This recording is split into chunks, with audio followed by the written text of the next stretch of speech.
the press conference that went on last week with Eubank Jr and Conor Benn. You were there, Spence. What were your predominant takeaways from the experience? Well, I think that Conor Benn was very emotional. That was for sure, and I think that was in a subdued way. Yeah, absolutely. Because of Ricky Hatton. Because of Ricky Hatton, yeah. I think he turned up. You know, you could clearly see that he wasn't very vocal at all, and I thought that Chris Eubank Jr, as always, dominated the press conference. You know, he turned up with a Did you think plan, that? And I thought it was. Yeah, I did. I thought he was good. I thought he led it. I thought that he knew exactly what he was doing. Look, he's genius at these things, press conferences, and I think that Eddie Hearn, speaking to Eddie Hearn before that, actually, Eddie knew that he wasn't going to get a word in. He said that before. He said, I don't even know why I've turned up. Yeah, did he? Because I think that Chris sort of shut him back down, didn't he? Yeah, I mean, the reasons why we talk about these press conferences, Brian, the way that we do is because one of the big spectacles for me is the Benn Eubank press conference rather than the fight itself. So that's the reasons why we're talking about what happened in a press conference, because the first set of press conferences with Chris, he just dominated it. You know, he dominated the promoters, he dominated Conor Benn because he was more articulate, he was more pointed, he was more succinct, he was Chris Eubank Jr. So that's the reasons why we spend a little bit of time talking about the press conference. We'll get into the fight in a second. Did you think? I mean, I thought Conor came across quite well. I thought the idea of the line about you can't polish a turd, and I thought the relaxed nature of Conor's presentation during it was very different from the first press conferences. Paul, did you get the impression that Chris Eubank was controlling the space and the order of events in that press conference?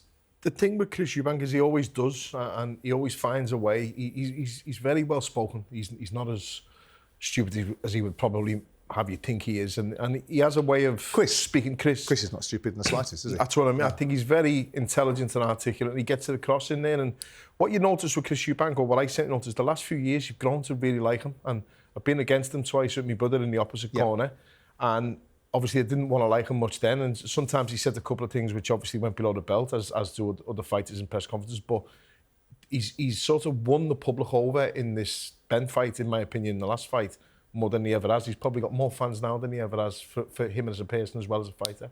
Yeah, I mean, because nostalgia sells, and because obviously the big thing with his father and all that went on prior to that. And I thought that he conducted himself fabulously in the first set of press conferences, specifically when he took it into the territory of, don't talk to me about pain. I'll tell you what pain is like. Pain is like not having a relationship with your father and losing your brother. That's what pain looks like. So I thought he was so clever there. What's it like, Brian? What do you want me to call you, Bomac or Brian? What do you prefer? Bomac. Bomac, OK. Bomac, what's it like working with Eubank Jr, both in training and in the media?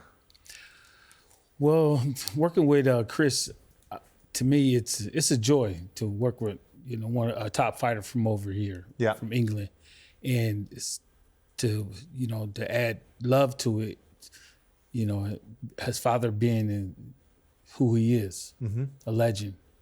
But it took me a minute to get used to Chris. You know, he's kind of unique in himself. Which one, senior or junior? Junior. Right. You know, in what way? He doesn't talk much.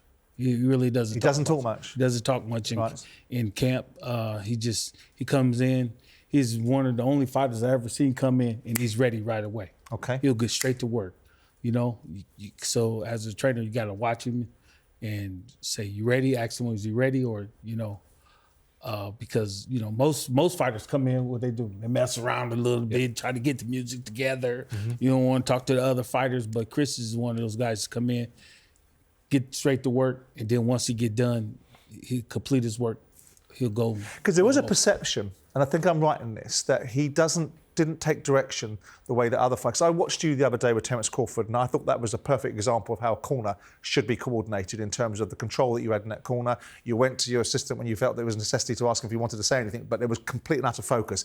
A bit completely different to the Daniel Dubois corner and perhaps a Tyson Fury corner. There's a perception with Chris in the past that he is captain of his own ship and doesn't potentially listen to trainers. Is there any validity in that? No, we don't. I don't get that from Chris, man. Right. You know, before any fighter that I work with, I set him down and tell him what I expect out of him, and that's the first thing we did when we first had the first fight together. And he went right along with it, and we just picked up where we left off at this time. What's his work ethic like in the gym? Because you work with some top fighters, and like you say, he doesn't really say too much. But what is his work ethic like? once he gets in the gym, man, he works like, you know, like he's a world champion. You know, like he got the title, and somebody's trying to take it from him. So he works hard, you know, and he's quiet about it. He came to the gym sparring with us long before Liam fought him. He came up to the gym in Bolton, in Joe Gallagher's gym, and we were sparring, me and Liam. And I got to know him, meet him. And I don't think he said more than 5 words in the whole 5 days that he was in the gym. As Bo's just said, he comes to the gym, he just got changed, got his gear on, got in, did the sparring. His dad was there as well. Finished the sparring in the dressing room, quick change, and he's home. Like we're all standing in the showers having conversations. He's just very quiet, but he works really hard, he does. Why has he brought you back? Why are you back with him? You know, that's a good question. And the only thing I could think of is because probably I'm the best. Sure. And we had a great camp, and we had a great fight the last fight that we was together. And Liam. Yeah, Liam against Liam. And everything went smooth. During camp, outside the gym, inside the gym, everything went smooth. What did you think of the first fight? Because it kind of sends out a message, Bomac, that Chris, I mean, there's a lot of people who have a view on the first fights. I don't think there's any doubt that Chris Eubank won the fight, but I think that a lot of people were pretty taken with Conor Benn's performance. By bringing you back, it almost tells you that Chris Eubank feels he needs to effect a change. What did you think of the first fights? Well, I will tell you this, man. We tried to make it happen the first fight, but the timing was wrong. Right. So he wanted you back for that anyway? He wanted me back for the next couple fights, but the timing was wrong because working with Keyshawn Davis, he was getting ready for a world title fight. Other fighters that was in the gym, I had obligations to. So, you know, I hate that I missed out on that. You know, part of history. Does that mean you're now with him for long term? I'm sure I am. Yeah. I'm sure I am. We've got a really, really great relationship. Not just only with me. We got the other 2 trainers. You got Red Spikes, you got Saul Dieguez. You know, they play a big part into training me too. Tactically, would you have changed what he done in the first fight? The way that he fought? Yeah, I would have. Yeah. I would have. You would have approached it different? I would have approached it a little bit different. But, you know, just in what way? I can't tell you that. Because he's going to do it this time around? We might. Yeah. Okay. Is he a world? I know he's a world level fighter, Chris Eubank, because he's fought at that level. But every time he has fought at that level, he's lost. Is he a world level winning fighter? Because I've had this issue with Chris Eubank Jr. over the years, because of their personalities. Obviously they're very, very strong, both him and his father, and they divide opinion. And I think that's a good thing to do. But I've listened to over the years how much money Chris has made and how much money he's done this and what his Las Vegas mansion looks like that. But whenever there's an opportunity to fight for a world title, he doesn't seem to have taken it. When he has stepped up, and I know there were marginal losses against Billy Joe Saunders, but it was a loss. And George Groves was just too big and too strong for him. Do you see, you know, beyond this carnival, which I think these fights are, I think these are money fights being traded off the back of their father's legacy. Do you see him taking a world title shot? And do you see him being a world champion? I know the stock answer is going to be yeah, but I'm trying to look into your eyes and get a real answer. You know, I told him the other day, maybe it was yesterday or the day before, I said, man, once you get past this fight and you dominate this fight, they can't deny you fighting for a world title, you know. At 160, I believe he can be a world champion. At 160? At 160, I believe he can be a world champion. We'll talk about the rehydration because that's another bugbear of mine a little bit later on in the conversation. But let's have a look at the exchange, go back to the press conference, have a look at the exchange between Eubank, Eddie Hearn, and also a response from Robert Smith from the British Boxing Board of Control. Scumbags blocked that ambulance from leaving the stadium for 20 minutes. If this was a serious injury that I had sustained, that 20 minutes of being Chris, I want to know who wouldn't open the gates. It's important. That 20 minutes... You can't answer that, can you? ...could have been the difference between life and death. Go on, say it. Why was I in an ambulance for 20 minutes? Say that Matchroom stops you from going to the hospital. Why was I... What, so you can try and sue me with your little lawyer? Not at all, don't worry about that. Okay. I think you're talking about the wrong guy. Stop interrupting me. You're not even supposed to be up here. Say it. All I was going to do was say a few words about... No, I don't want to hear any of your few words. Okay, I won't say anything about... Let's move on with the press conference. You're I don't want to hear from you. You get what's I'm going to speak over you for as long as it takes. You can do that. You're just another scumbag in this Oh, wow, you're calling the chairman of the British Boxing Board underhanded industry we find ourselves in. The mask is slipping, Christopher. Obviously, I can't say too much about Chris Eubank, as we have taken legal advice. But it's disappointing that anybody would say that any member of the board or myself would do anything detrimental to a boxer's health. And to say that somebody deliberately stopped an ambulance from leaving a venue is quite unbelievable. I want to put this specifically to you, Spence and Paul, about that, because I have listened to the narrative. I know the narrative of the first fight was do what you do, right? That's in my view. I don't know what your two views are. Stopping the ambulance thing, yeah. I mean, look, I had a car parked just outside and it took me 2 hours to get out. It was mayhem around there. So the ambulance was obviously... It would have been very difficult for it to leave. You know, I know Chris has accused the Boxing Board of Control of slowing things up. I don't think there was. But listen, there was a lot of truth Chris was speaking in that press conference as well. But as far as the ambulance... that particular part. That particular part, nonsense, no. I believe so. You got a view on that, Paul? Yeah, and it's where I want to add it. Now, us Scousers are a bit smart. I left just before the 12th round started, the last round started the fight. Yeah. And I picked my brother Stephen up and we got out. Yeah. And we literally just got out because the last time we were there when Callum was fighting on the Usyk and Joshua undercard, we got stuck there for 2 hours.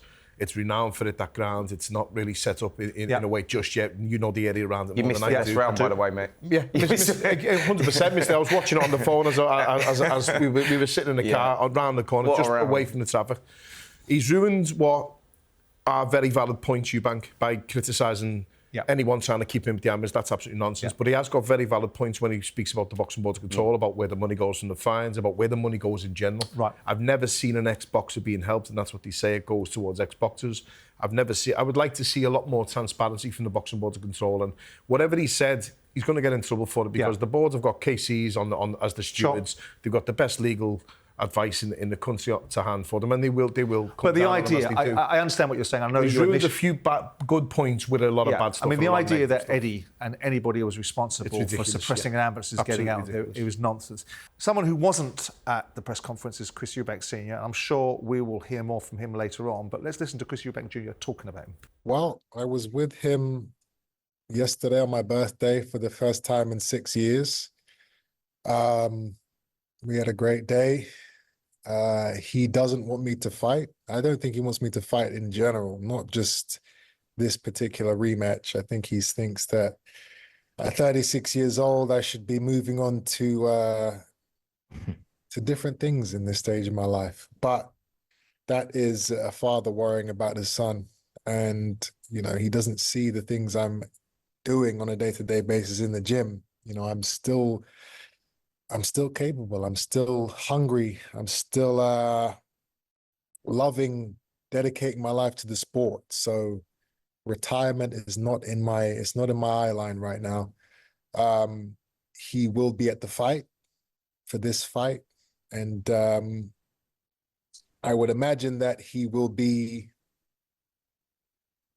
I don't know, he was publicly against me fighting in the last fight. I don't see that happening again for this fight.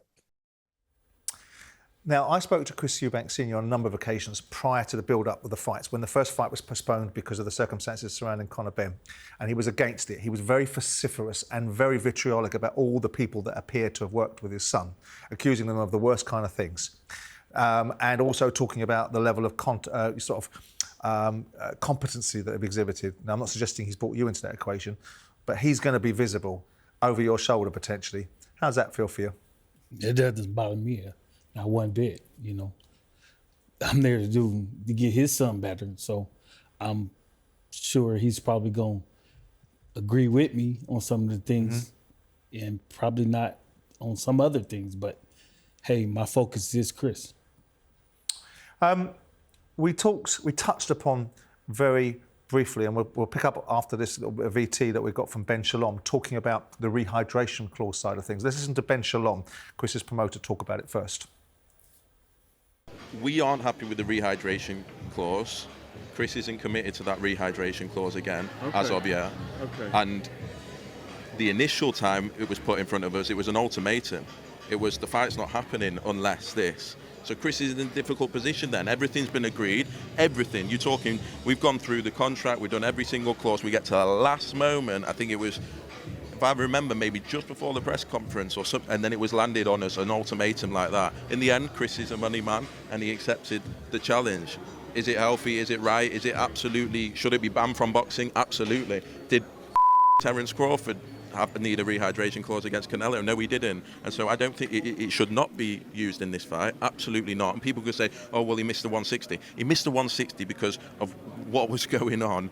And it was nothing to do with the weight, right? He missed it by half an ounce because of the timings and everything and the commotion that was going on in that weigh-in. And then he was given like 4 minutes to and it was one of the most ridiculous scenes I've had in boxing. The rehydration clause is what is a problem.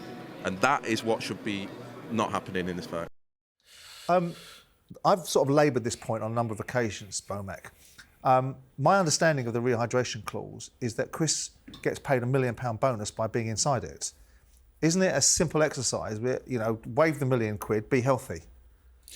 Well, I'll tell you this, if you lose the weight the proper way that you're supposed to lose it in a matter of time while you're in camp and rehydrating yourself the proper way after you weigh in, you should be all right. Should be all right. So why are they making a fight play out of the rehydration clause then? You know what? That's just funny to me. You know, only thing I can think of is the other guy is scared. You don't want the other fighter to come in there too heavy or have a size advantage. So the rehydration clause is £10 as opposed to other governing bodies when they have the £12 rehydration clause, but it's £10, isn't it? I believe so. I'm not sure as far as, you know, what's in the contract. With Chris and... But Paul, it is a bit... I've got all the admiration in the world for Chris and I've developed a much more affection for him over the years. But sorry, I keep using the same expression, but it is because ultimately, if you're so worried about your health and you needed to go out of after the fight into hospital and all the toenail crap that we had to listen to and all that sort of stuff, then just wave the £1 million bonus. You're getting paid enough for the fight and look after your health. Isn't that the other side of the argument? The other side of the argument is when you sign for this fight, the rematch is already pretty much agreed. If the fight goes this way, the rematch will be this. If the fight goes this way, the rematch will be that. And that's how it is. So you've, as Eddie said, you know, Eddie Hearn's been vocal and saying, well, you've already signed the contract for it. That's how rematches work most of the time. So it's in there. There's no point now in trying to change it, especially when you won. If you lost, maybe there's an argument for it for the rematch, but because you won, it's just one of them you have to get on with it. Now, on the rehydration limit weigh-in last time, he was fine. Yeah. It was the one before the fight which he wasn't, and that was probably just a timing error. Yeah. I think as Bomac said, as he'll get it right this time, and the rehydration clause won't be an issue, in my opinion. And my understanding is the contract is exactly the same as the first one anyway, so it shouldn't matter anyway. We all know that Chris Eubank Sr is a riddle wrapped up in a rhyme and a character, and it's got some brilliant views and some strange ones in equal measure. Right? Are you looking forward to seeing him back in the mix this time round? Because obviously a lot of the noise was, and I thought it was very poignant and wicked that Conor Benn was able to say to him at a press conference, your old man don't even like you. All of that is now aside. Are you wanting to see Senior right in the mix, right next to Bomac, with all that goes there? Absolutely. However well Chris disguised it last time, you know, the emotions would have been there for sure with what was going on in the background with the old man, etc. And that's not good for a fighter when you're going into a fight. You know, it's all about mindset. And I think you've got to be totally focused. And that would have been a distraction. So I think going into this one, Chris will be in a happier place. And I think that will make it easier for him to train. It'll be more focused. And I think that will be much more beneficial. Yeah, I was a few rows back watching the fight last time. My brother was on the undercard and then we sat down and watched it. The minute I saw that screen and Senior turns up, I got goosebumps on my arms. And I said to my missus and my lads who were there, I hope he plays Simply the Best come to ring, because I'm there for the nostalgia. Yeah. And a lot of people that were there that night are there for the nostalgia. In the rematch, they will be there because it was a good fight also. It was a very entertaining fight. It was a competitive fight, which I didn't think it would be too competitive at the start. I thought Eubank would have been too big and too strong and had it all his own way, to be honest with you. But Ben surprised me on the night. It was a great fight, and I know you're pretty much against it, but I probably will be tuning in for the next one. But there's still that hint of nostalgia there, so having a dad there is good. Bomac, I'm going to take you to Terence Crawford a little bit later on in the show, but I'm going to ask you about Chris Eubank. In your mind, your expected win against Conor Benn. Do you see him getting against Saul Alvarez? And if he did, do you see him beating him? Now say that again. Do you see, once the job in hand with Conor is dealt with, which I'm assuming you think will be a victory for yourselves, obviously, or otherwise you wouldn't be here, do you see the opportunity manifesting itself for Chris Eubank to go in with Saul Alvarez? And if he does, Canelo Alvarez, do you see him beating him? Man, I got my fingers crossed that after he beat Ben, Saul will call him out. Is that the direction that you would advocate for your fighter? I definitely will. Right. I mean, Terence is obviously the 168 king now, but will he be staying there? And if he doesn't stay there, then them titles will fragment and one of them will become vacant, and that would open a door for Chris, wouldn't it? Well, right now, Terence is just taking a break, man. Yeah. You know, spending time with his family. Got a lot of things coming up. So once he get back in the gym, we'll sit down and talk about his next move. Well, the reason why I say Alvarez is because I can't put you in a conversation where he's fighting Terence Crawford, can I? Because you wouldn't be representing Chris Eubank Jr. You'd be looking after Terence Crawford. That's why I brought Saul Alvarez into the equation, and that's why I asked you about him rather than the incumbent champion, which is obviously Terence Crawford. Well, you said it best. Thank you very much. Right, we'll have a break.